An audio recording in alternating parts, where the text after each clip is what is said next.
In this video, I'm going to explain the creation of schedule of values in SuperConstruct.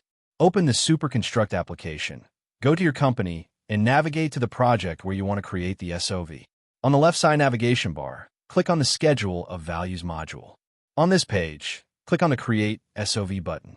In the resulting pop-up, click on OK, got it. Now click on Add Division. A list of divisions will appear.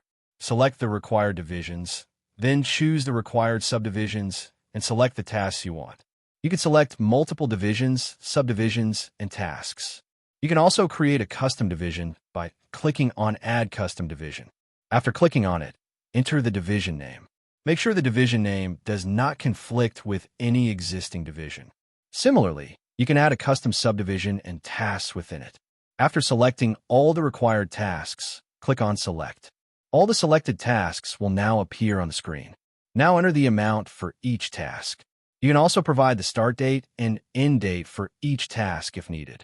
As you enter the amount at the task level, it will automatically roll up to the subdivision and division levels. For each task, you will see checkboxes for QC, inspection, and submittal.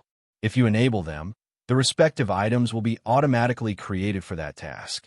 If any task is not required, you could delete it using the delete option available at the end of the row. You can also expand or collapse divisions and subdivisions for better visibility.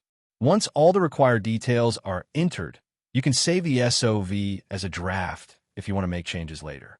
When you're ready to submit, go back to the SOV and click on the Submit button. A submission panel will open. Enter the SOV name, select the approver, and choose the pay application workflow. You can select either Lien Waiver or Express Pay Application. Lien Waiver includes multiple steps, such as signing G702, CLW, and UCWL documents, whereas Express Pay Application includes a simplified process with a single invoice document.